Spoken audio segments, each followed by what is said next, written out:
at Copy a that, Bridge. relatively Stand by respectful moment, distance, unsurprisingly. Yeah. Pilots, did you Makes hear sense. that? We did, not. yeah. Okay. I did. Does that work? So Yeah, you that's said okay. those are related to anglerfish, right? Bridge, you can go ahead and anglerfish execute the really take advantage ship of the stop bright and light heading to try to change. attract things to it. When this monkfish looks like it really blends in with its environment really well. And So you're thinking of that midwater anglerfish that has a bioluminescent lure, and because it's living in a zone of the ocean where there's very little light, having that bioluminescence can help attract predator or attract prey items. Copy that. Video to the anytime. fish. Feel free to lose the skids. But this type of fish is more of an ambush predator, sitting on the bottom, trying to blend in. And Go ahead, be Bridge. very inconspicuous, and can then use its lure to try to attract Standing prey by. in front. But it's saying, "Oh, look, I'm just sediment. Look at this tasty little meal right here." classic trick.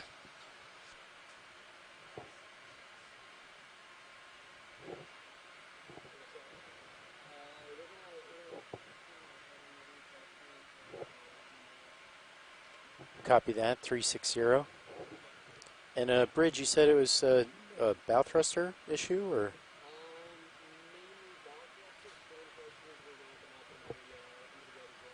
Yeah, it definitely looks like the dominant filter feeder in this area is these sea pens by far. Definitely haven't seen any anemones around, and maybe that's related to the entire lack of hard substrate in this area. When the sea pens can maybe find some hold in the soft sediment. See a couple anemones here and there, but by and large it's mostly anemones. South-southeast. Now our squid pack is checking everything out, South-southwest. seeing if anything is tasty on the seabed. It's really incredible that the OER program has this range of trained squids to do our bidding. None of what I just said was true.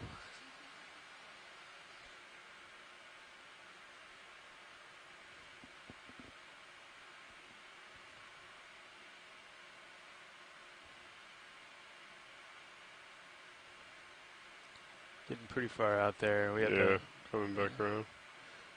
We've got enough leash to explore out that way. Copy. Hopefully we'll get another ship. Get that ship move continued here in a little bit.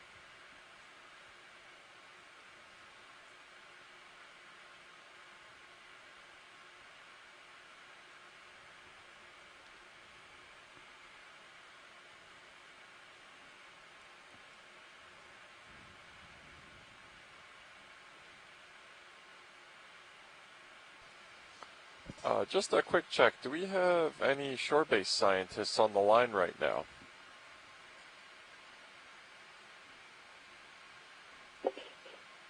Hi, Jeff. Yeah, we're still here at the BIO. Great, okay. Just trying to make sure that our connection didn't drop since we've been having some issues with that.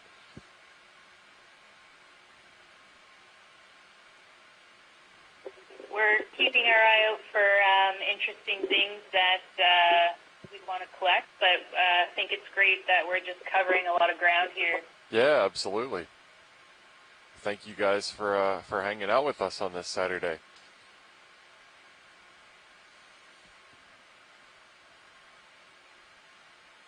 Completely unrelated, but Labor Day is not celebrated in Canada?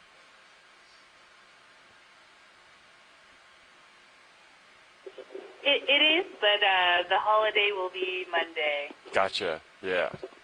Well, happy Labor Day weekend. Thank you.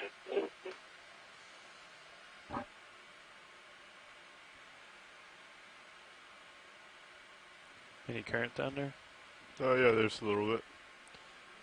It's kind of moving west to east.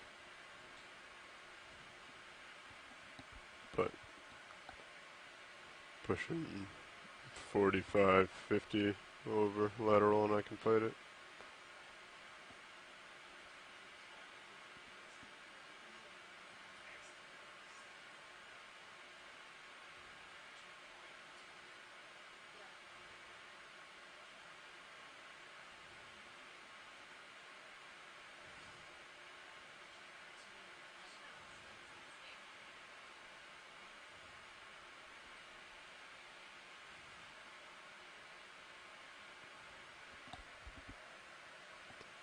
How big of a heading change was that?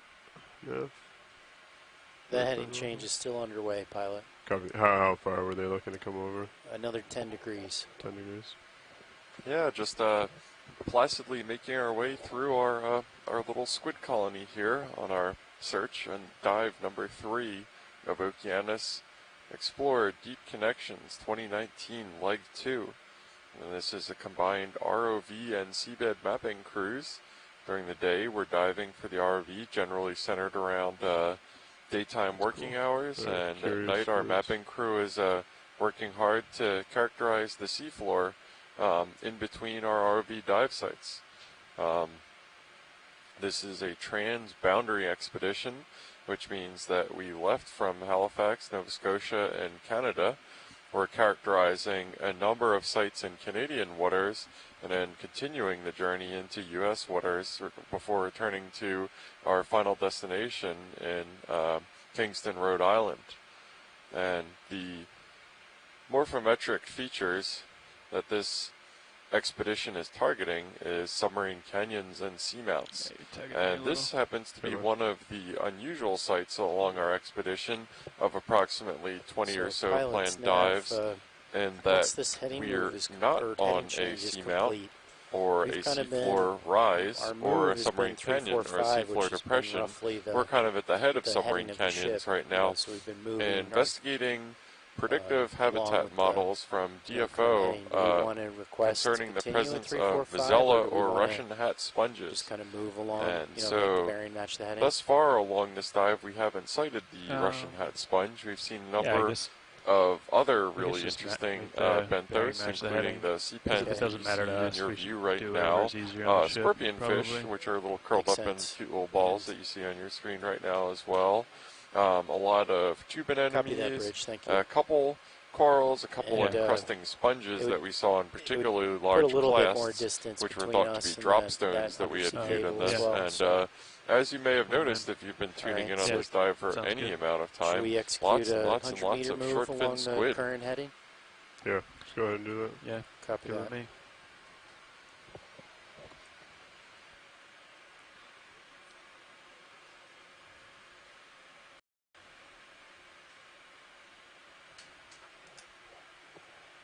Bridge, nav. So bridge, right now the bottom is pretty flat, so we have some flexibility in terms of the bearing on our move. It would be okay with us if we did. You know what's interesting, Megan, that I've been noticing during this dive is the anemones and such are really clustered, obviously, around habitat, but looking at the spacing of the sea pens, it seems like their distribution is a lot more uniform, and you generally don't see them clustered at all, and they're kind of at characteristic ranges from each other. Is that just a function of them not wanting to compete as much with each other, or do you have any kind of hypothesis for that? Well, we often see dense beds of sea pens along the seafloor in areas like this. Copy that, Bridge. I think we're just trying to, we're looking to minimize the strain on the ship. So let me run it by pilots, but I think 345 is going to work for us. There, but yeah, it's really interesting to note that these sea pens tend to be at least like a meter away from each other. They're not, right next to each other or touching each other. So yeah, I'd like to request a ship move, range 100 meters, part of what happens bearing when they settle down 3, and 4, start 5 growing degrees, in their environment. speed decimal 2 knots. When they're young, they're a larva that's floating through the water column, and then they will settle down and start to grow into the coral that you see right now. And perhaps settling cues involve the proximity of other corals in the area. I see. Gotcha. Yeah, I was thinking something like it wouldn't necessarily, I think, make sense for one to settle right next to another one, because if it's down current from it, then it's probably not going to be exposed to a lot of food. That's what I was thinking might govern the spacing for that as well. But it's definitely not uniform, as you said. We've seen areas of this where there's been kind of clusters of them as well. So good to hear, Bridge. Thank you for the update. In other corals, when we're on a feature, we often see them lining up along a ridge or on the top of a boulder or an outcrop. And we believe they do that because of the way the current is flowing. So as the current flows past, the coral fans will orient themselves perpendicular to that current. The sea pens can actually flex and bend. Do you want to zoom in on this fish and as you squid here, watch the video. Is he going to do it? Come in tighter if you'd like. Oh, Coming up. oh poor fish. Yeah, it's just like it kind of just let the squid do it. Yeah, so this is try again. attempted predation been occurring here, which seems like these squid are just lining up to take turns attempting to go after this unfortunate scorpion, and then just decide to make its escape at a later point in time. The squids are actually kind of strong. I have tried fishing for some squid, and they can pull pretty hard on your line. Obviously, they're very successful as a species, but those couple were not having luck with that particular scorpion fish. Well, and these fish also have pretty sharp spines on their fins, especially the dorsal fin. So that could also help that fish out in protecting itself against predation events.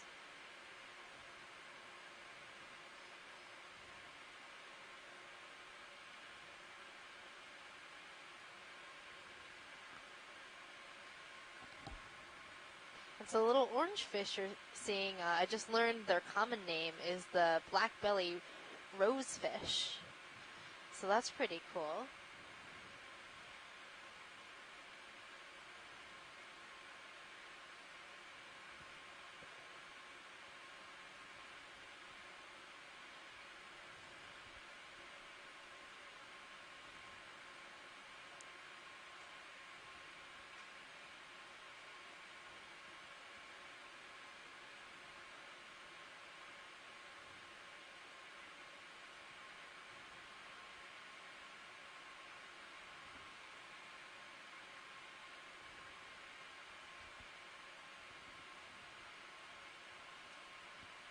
We have another one of these distinctive white sea pens that we see in this area.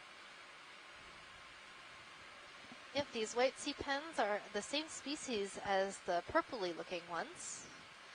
They're just a different color morph. Seemingly a lot rarer too. I think we've only seen 2 or 3 on this whole dive. Yeah, they're definitely not a very common color morph form.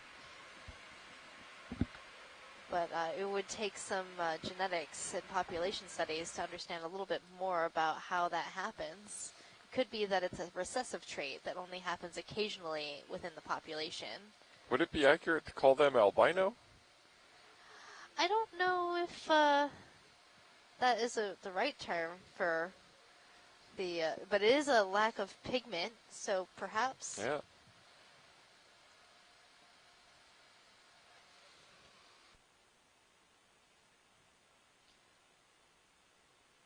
Before I got interrupted by the squid-fish interaction that we were observing, I was talking about how the orientation of these sea pens rotate, and they often will do this in order to rotate perpendicular to the current in order to better capture food particles floating by in the water column. Because these animals live so deep, they don't have photosynthetic zooxanthellae like shallow water corals might. And that means that they're 100% reliant on capturing food out of the water column to feed.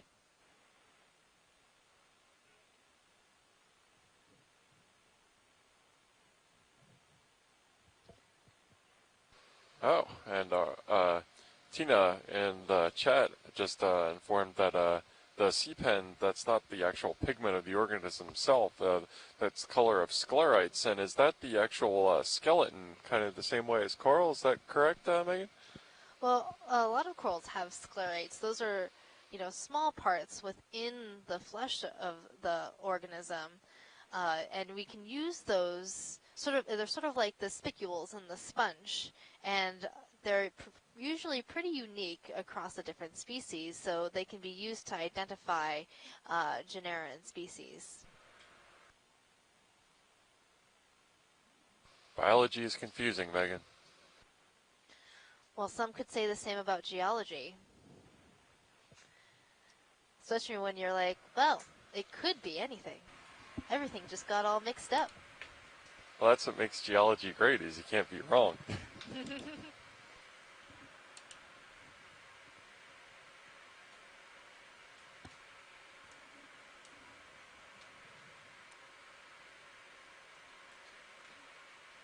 I'm watching the instant replay of that predation event. Truly a great play right here with the attempted abduction of the scorpionfish. 2 attempts. Was that 2 separate squid, or was that just one particularly tenacious one? I think it was one particularly tenacious so that's one. attempt number 1. Yeah. And then, he goes right back in. Back. Yep, yeah. No quit in that guy. Copy that. I like how the tentacles are delicately tickling the fish. I thought he made it away, too. Or I thought he had him. And then I was just feeling sorry for the scorpionfish.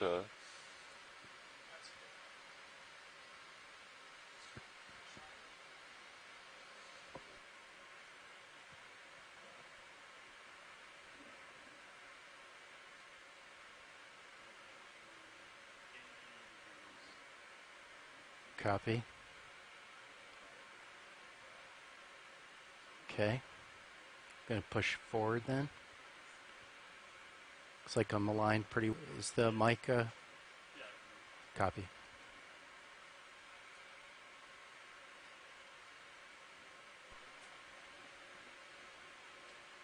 So are they gonna?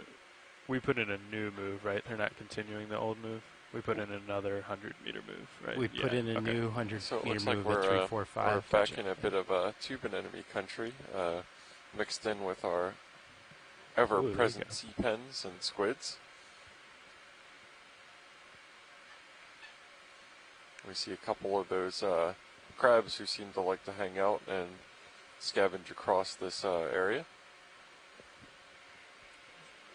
Thought it was something new, but maybe copy. not. Sorry. Just something other than a squid. That's what, yeah. Okay, I'm gonna push forward. Sounds good. Yeah, I've got you at 70. I'll just follow you up as you push out. Copy that. And I won't change my head unless I let you know first. Copy that. If we need to. Hey, is DFO on the line, Lindsay and all? So we're coming up on the end of our original planned dive track, and I think what we were talking about in the dive planning meeting is that if we have that and there's still time remaining, that we would start crawling along the contours instead of across them like we're currently going. Do you guys have any preference for whether we start bearing east or west when we get to the end of this line, if we have some more time? Okay, Hi, like I think you could go to the east, but I'm wondering if either you can see any hard bottom in the sonar or what the backscatter data says. Yeah, we'll queue that up and look at that. I think we've got the backscatter data. This is the sonar. Yeah, we're looking at the sonar right now. It doesn't look like too many reflectors within our range. And this is 50 meters, Megan, is that correct? I think so this is the Sirius, the larger one, and it can see further. And then the half moon one is the ROV. Squid are fighting over something over there. Yeah, but we're not seeing any hard targets out in front of us right now. And then on the backscatter, to the east is where we have disturbance right in front of us. Yeah. More of a lighter area indicating possible hard substrate. So just about at the end of your tether there. Might be Copy the that. better way to I'll go. slow down. Okay, that sounds great to us. And I guess you can't go any shallower than the current depth, right? That's correct. 300 meters is pretty much the shallowest that we can go with the vehicles. All right, to the east sounds good. Okay.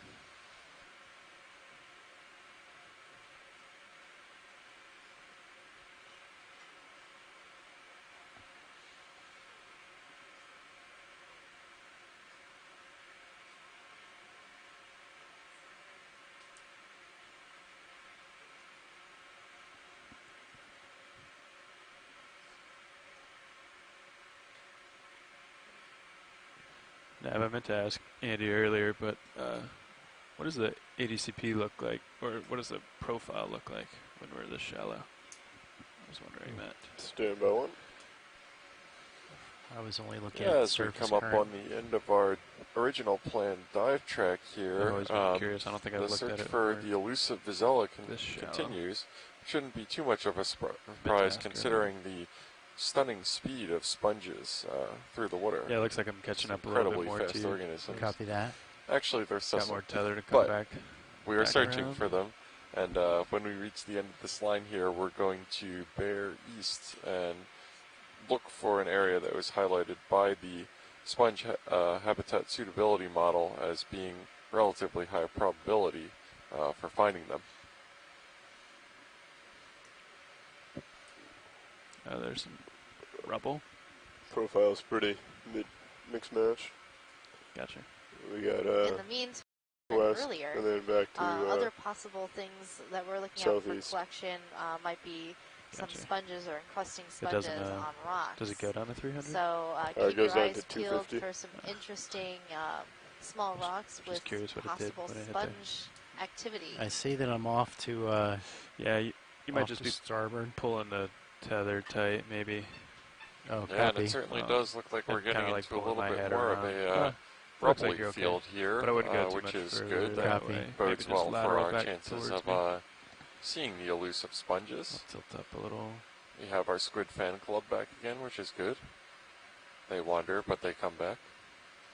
I think they just do big circles around us.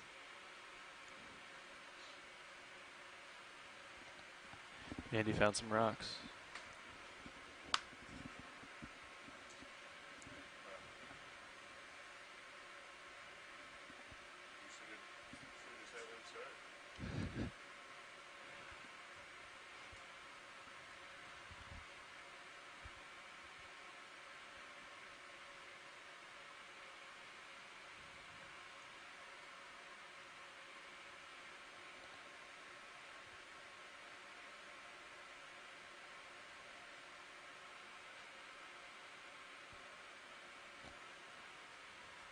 It is weird that those weren't picked up a little better in your sonar. See, one of the... Do you want me to try and adjust it and see if I can get it? Yeah, you can go ahead.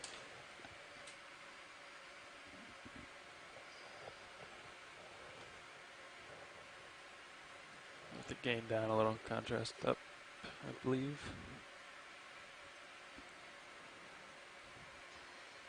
So Jeff, what made you interested in studying geology? I caught back up to Andy, so we're looking good now. Copy that. That's a good question, Megan. So, for my undergrad, which was in marine science, we had to take all 4 of the disciplines of marine science, main disciplines, which would be marine biology, marine geology, marine chemistry, and physical oceanography. So, by the time of my sophomore year, when I had to make a decision on which one it was, and believe it or not, it wasn't geology that reeled me in first, it was deep sea biology, which is what I was interested in as a kid. I kind of made the pragmatic decision and realized that I liked marine biology and marine geology just about equally, which is what I did, that I would have a little less competition in the marine geology or geological oceanography field. And so that's the way I starting to pivoted. pick up the rocks a little bit better now. Since I started with it, increase the I've resolution to just high gotten and into it played more and around more with and the gains and not regretted it sensitivity. a day. Well, So we'll maybe be except moving for a the little last couple slower, of but days, should be a little more accurate. this is outside of my normal job Copy. spectrum. So, yeah. I guess that sort of explains how you know so much about the biology. Yeah, it was a little bit of especially I think the books that fascinated me as a kid were a lot more of like the hadal depths and stuff that you were talking about there, and the really eerie looking viper fish and anglerfish, and those really fascinated me as a kid. And also invertebrates, just because they're as far looking from us as animals get, really. They're just very, very weird in general. Well, those viper fish and angler fishes that are pretty eerie are often found in the water column, and so we do have 3 water column dives scheduled for this expedition, which means that we have 3 opportunities to be able to spot one of these fishes that you were so interested in as a kid. And gulper eels, those things are pretty crazy too. Have you seen the gulper eel video? No, I haven't. Okay, so when the Nautilus was diving in the Papahanaumokuakea Marine National Monument in Hawaii, those are the Northwest Hawaiian Islands, they spotted a gulper eel, but it looked really weird. It had its mouth open and no one knew what it was, but it was sort of like this pulsing orb, That bridge, and then all of a sudden it resolved into an eel and swam away. Copy that. It's a really cool video. Right. Yeah, I'll have to see that once we're back on shore and have a streaming video. That sounds pretty neat. Check with them. So you might hear some people talking about different ships doing the same kind of work that we're doing out here. We are a NOAA vessel, which means that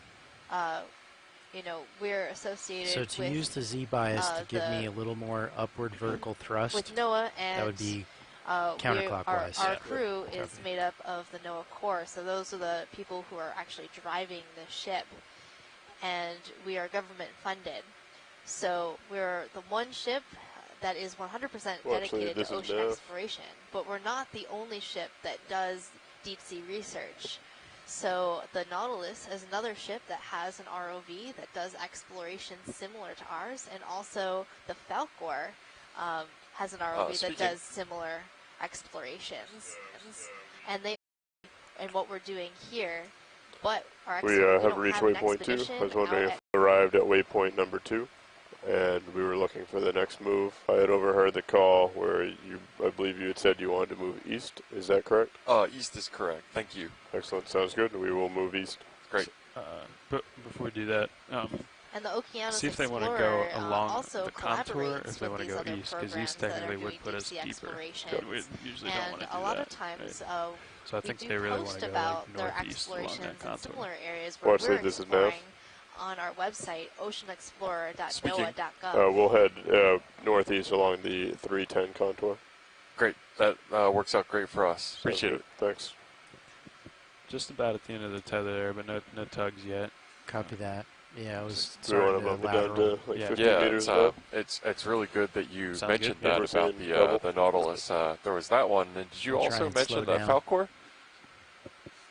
Yep, so those are the 3. I always instinctively want to say that the Okeanos is a unique program. It isn't unique in this exploration model. There are 3 outfits who are doing it, but do 50-meter move at Okeanos being a NOAA-run vessel is the only one in the public domain, and is therefore America's vessel for ocean exploration. Over to starboard then. Like calling a move if you're ready. Also on the Falcor and range the Nautilus, 50 meters, bearing 045 degrees, speed 0.2 knots, please. A larger science team aboard that is doing hypothesis-driven science, and not just, exploring different locations, we're set up pretty but much going to places where they know they can answer questions that they have, which is really interesting. It kind of forces Andy Whereas to have to push. Our model is we have 2 scientists aboard that's connecting to the community, and we're just here to learn more about what is here. And good.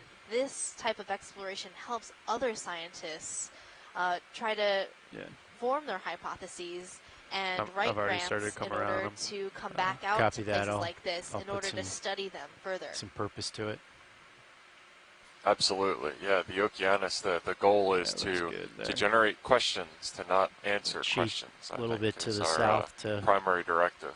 Get closer and while to we've been discussing this stuff, there's a sea star. We've definitely transitioned over into a little more verbose and hard grounds when we've turned northeast after we got to the end of our original waypoint for this expedition. Get a tug here. So it looks like the density is increasing I'll come a lateral little bit. then. The come back towards seems you. to be still largely about the Sounds same, but more rugosity. Wow, and that is a big squid ball out there. I'm just a lot about of them lined fighting up. over something. Copy. Very cool. Well, Mike Vecchione had called in earlier and said that sometimes these squids will attack each other, especially when they get into a sort of a feeding frenzy. Okay, so if you're lined up, some then squid good. altercations Should be good now. happening in the water column here. Yeah, I've seen the Black Yeah, Friday videos too, too. so It's pretty copy. crazy when they Good. just offer deals that good. Oh, sorry, we're talking about squid. A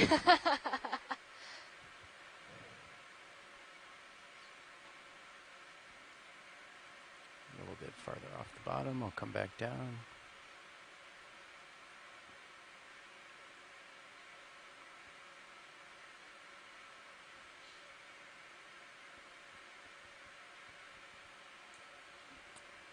Now, when are we going to try to come off bottom? I guess Dive Soup hasn't been in to talk. He passed down to me that he wants to come off at and adjust to 260. By the way, Nav. Okay.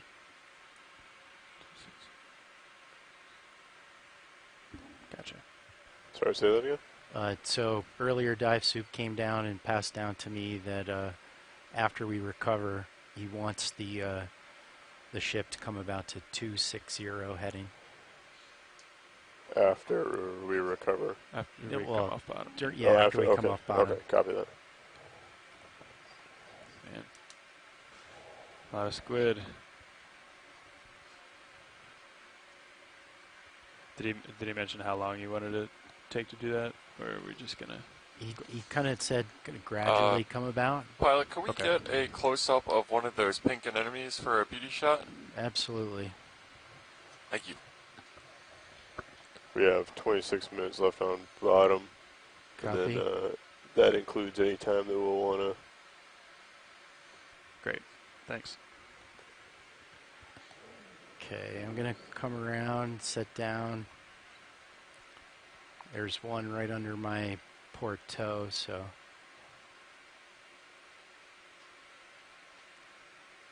It's right in the light. Yeah, we're just good. settling in right now to get a nice pan over these anemones that we've seen in some abundance during this dive.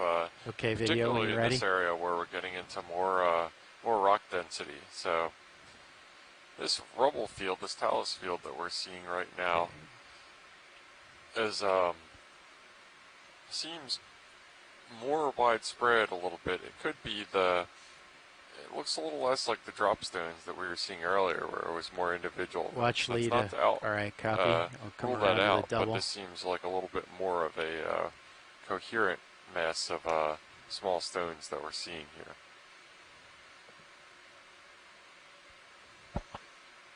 Well, these rocks also look darker in color. Perhaps they're mafic? I think that is entirely possible. Absolutely. Yeah, and again, once they get out here, the question is copy that. Thank you, where they come from. You won't find a lot in the marine environment what I believe the term geologically is country rock, which is when you're standing on a rock, and that means that rock was formed in situ. Once you get into this sort of environment and this sedimentological environment where you've got a lot of sediment transport and secondary transport, it becomes very unclear where it's coming from where. Country rock doesn't just mean that Jason Aldean or what have you. Copy that, tilting down.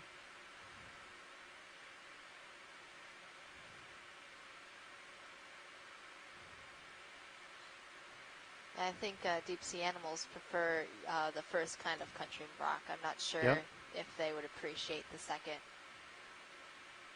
Only one way to find out. Well, these anemones don't have ears, so might be a little different.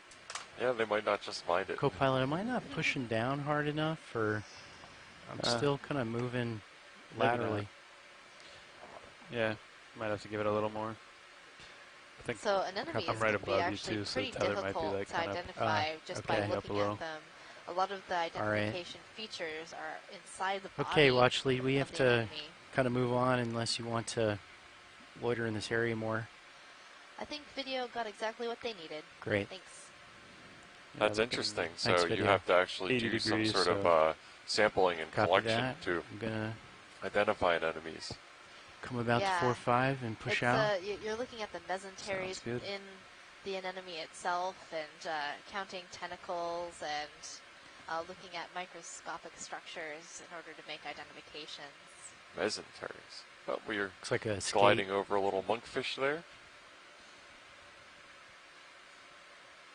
So fish like to use areas of soft sediment like this for feeding, and also shrimp, the squids seem to like to use this area for feeding as well, which is why we're probably seeing such a high abundance of squid and fish.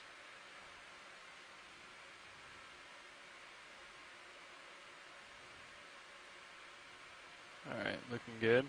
Copy that. Back to 50 degrees on the camera. Copy. And back down. I'm flying pretty low just to give you the most amount of tether as possible since it's so flat. Understood.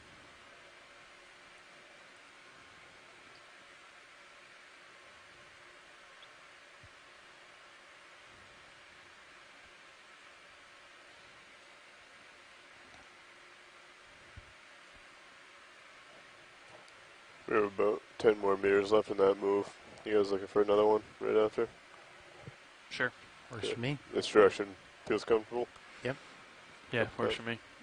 That was a close call. These squids are coming pretty close. Coming in hot and heavy. Oh!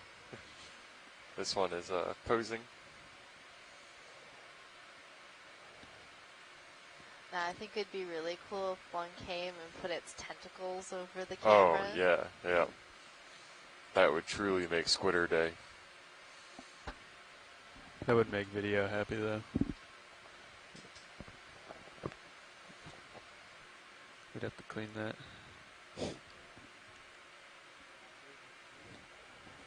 Copy that, Bridge. Thank you. All right, pilots. Another 50 meters at 045. So that small little spotted fish that you're seeing at the Bridge, bottom this of is the ROV screen now. is a green eye. I'd like to call another move, please. Range 50 meters, bearing 045. Speed 0.2 knots, please. And I think it was getting a little nervous with how close those squids were Good copy. to it. Thank you. I was getting nervous for it. We'll give him some cover. You want to come in, video?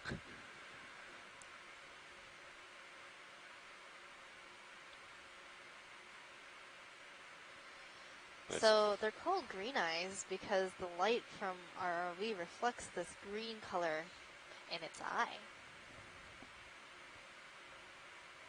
That's very good timing on the zoom in. I think it's abundantly clear why it's called green eye now. Really nice iridescence on the fins too. Yeah, they're usually pretty easy to spot because our light reflects off their scales so well. Oh.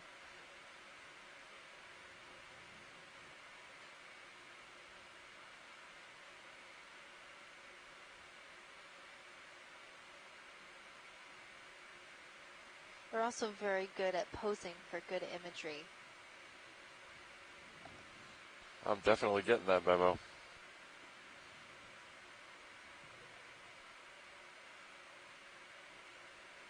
Copy. If you want to practice your animal identifications, you can go to oceanexplorer.noaa.gov whenever you're ready, or video. Google the Okeanos Animal Guide, and you can drill down into the menu of fishes. It's a type of fish that is associated with lizard fishes, and try to find a picture of this fish. Yeah, that's a great resource, Megan. You said that currently it's populated with Pacific fish, but I have to imagine with how much Atlantic exploration has been underway that won't be the case for too long.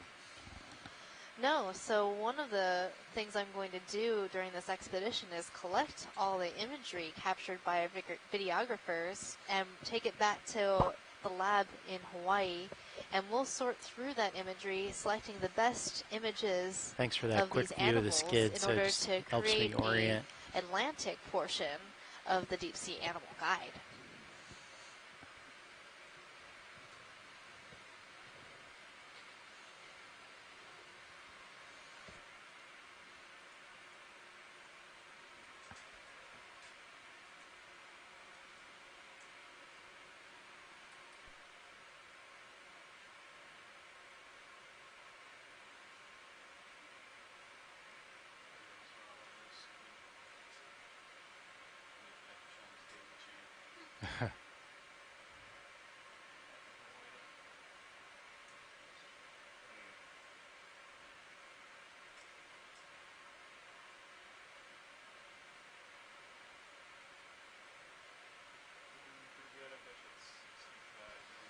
Well, I was about to Copy say that. we've lost our squid club, but then I saw some shadows of them above. I'm looking at the Sirius feed as well, and it looks like there's still a couple on the fringes. They've never gone far.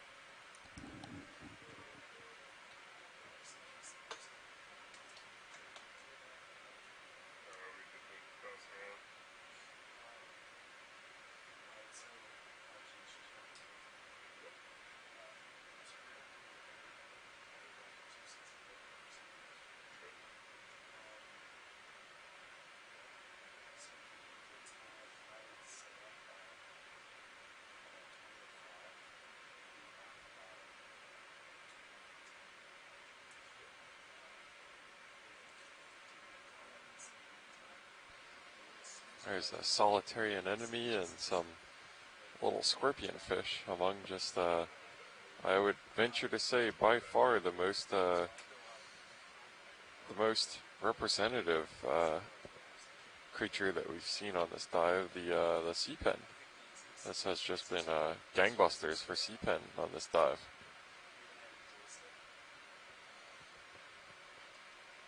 Yeah, sea pens are definitely one of the most abundant organisms that we've seen today, along with the squids. And as you pointed out saliently a bit ago, we know that most of the sea pens that we've seen on this dive have been unique specimens. The squids that we've seen, meanwhile, have probably been a traveling circus with us. So we've also seen a number of different kinds of squatting fishes, fishes in the family Moridae, these Procophid, green eye fishes, along with what we believe was a haddock and monkfish. A monkfish, yeah, for sure. A couple monkfishes. Some flounder, some flatfishes. Rays, or ray or skate, that leopard spotted one. A little bit of encrusting sponge that we saw in our largest class. And then we have tube anemones along with regular style anemones. Oh, nice. Nice little And, rock.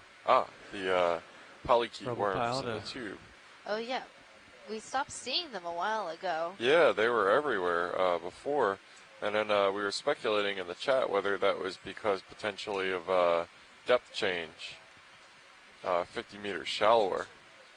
It's always tough to try to figure out what exactly variable change that caused that shift in ecological distribution.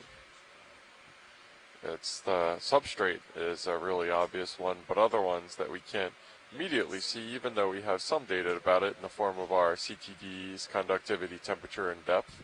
But variables are complex, and there's a lot of interplay between them as well, which makes it kind of hard to figure out. Yeah, it's a good overview.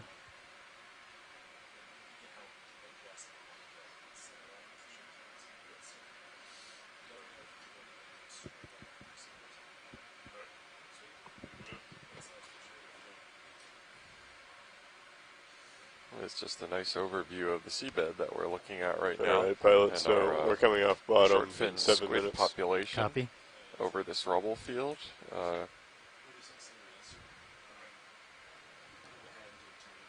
Watch leads, this is Nav. Go ahead, Nav. For your information, we have 7 minutes left on bottom. Okay, thank you, Nav. No problem.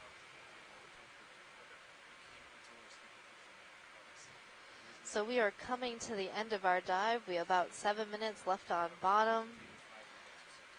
So I guess these are our final views of what's here at the Vazella Sponge Grounds dive site, where we saw absolutely no Vazella sponges. Sea pen grounds. Yes, the Sea Pen Grounds dive site, where we saw way too many sea pens to physically count. And one particularly tenacious squid attempting to consume a scorpion fish. Yes, the Squid Feeding Grounds dive site. That squid just didn't get its way. So what's the plan, co-pilot? Let's see, what do we got for rolls or turns? So I believe, unless I'm mistaken, Megan, that we'll have our post-dive call and are planning for tomorrow approximately 10 minutes after we leave bottom. Is that correct? That's correct. The plan will be to have a post-dive call planning our dive tomorrow. So pilots, we So have about 10 minutes 5 minutes left on bottom before we need to start. After we pull off bottom during this dive. Come off. That dive will be Ship at the move is Northeast ended. Channel Do dive we have site. enough room to explore This for 5 is an minutes, or do you want unexplored a small move? site located near the southern boundary of the Fundy and So the Channel plan is for Browns recovery. Bank We want area. the ships heading to be And around this is 260.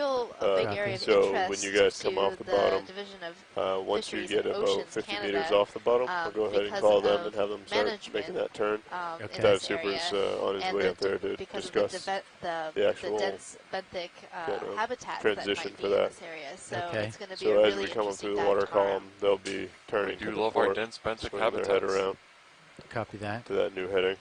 So we're expecting to see when we dense come aggregations of deep sea gorgonian corals and you'll sponges. haul in a bit so to a little like bit what, different like say community than we're 30 seeing meters right now. or so? Yeah, we'll come up like this. Tune in tomorrow for to some like 30. interesting dives. D2 can come off bottom. What is Sunday, Megan? If we've got Octopus Friday and Squid Saturday, what are we expecting Sunday to be then? Sunday. Oh, that's right. Turn yeah, port, right? Good call. On the ship, one of our very important and long-standing traditions is to have Sundays in the galley in the evening after a couple times, work but ends. it was a while ago, so I'd appreciate any refresh. I am extremely excited about my first Sunday aboard the Okeanos, although I have long since abandoned the dream of stepping off this vessel weighing less than I did coming onto it. Yeah, that's not going to work. Sacrifices must be made, Megan. Yes, for science. For science. Okay. Yeah, I'm kind of... And Sundays. Go ahead, Nav. I'll just stay as Nav where I have the plan in mind. Right, copy that. Yeah, I'm kind of backing up. Yeah, so we're just taking in our last few minutes down here at the Vazella Sponge Grounds, the sea pen / short fin squid grounds. Our squid crowd seems active as ever, and it's been a privilege watching them do their thing. It's been fascinating. I have to imagine that the squid party will continue long after we leave. I wonder if they'll miss us when we're gone. Copy that. Makes sense. Oh.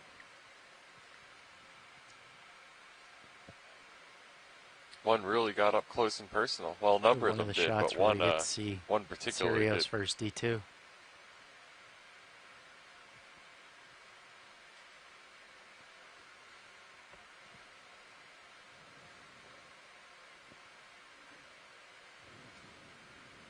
We've got a little scorpion fish in the bottom left of our screen, looking very similar to the one that we saw get abducted by a squid earlier during this dive. And I really do appreciate their sitting position. It's very reminiscent of my dog, who likes to curl up like that. They do have kind of cute little dog-like eyes, don't they? They do. It's like they're looking up with you. Come in if you're ready. With that, video. that like longing for treats.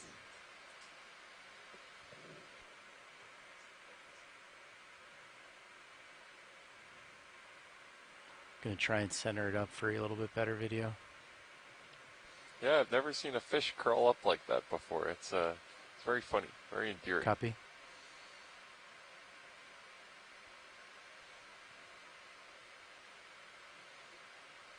Yep.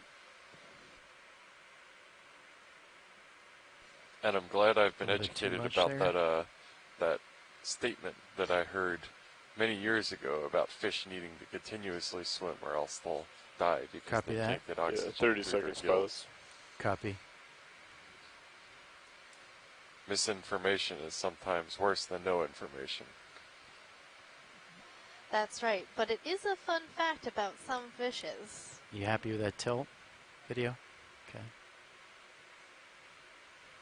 And you can see the spines along the side of the face.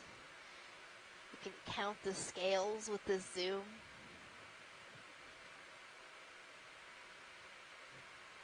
That one's lateral line is really noticeable before, or as well. Okay, and video. you might notice on some shot. fishes that the lateral line has larger or different scales than on we the rest actually of the need body. to start setting And that's up pretty the typical. leaf. Copy that. Okay, full wide then. For some reason, racing stripes look a little sillier on those than, say, a tuna or something like that. Okay, co-pilot, so... Yep. So should I swing back around, co-pilot? So I think All that right, brings so I'm us going to to the come end up. of our dive. We'll come off We the did bottom have of a it very facing each other. exciting day and saw a lot of really interesting things. All right, even I'm though they standing by. weren't I'm the ready things to that we had start expected to see coming up during when you this are. dive. But, you know, sometimes the unexpected can be just as interesting. Oh, and just a last moment of action right there. Squid made another attempt at a scorpion fish and couldn't quite bring it home. So I think the score is scorpion fish 2, squid 0 as we're leaving the Vazella sponge grounds for the day. All right, so, okay. I'm ready to come on up when you are. Yeah, so we're, I believe, beginning our ascent. So just to reiterate, our post-dive meeting is going to be in about 10 minutes, give or take, in which we will be planning the Copy that. northern channel. Northeast channel dive. Northeast channel dive, yep. So please stick with us on the line. If you want to give us input on the dive, discuss that, and we will be back on in about 10 minutes. So, this is Jeff Obelts, your geology lead, signing off. And this is Megan Putz, your biology lead, signing off.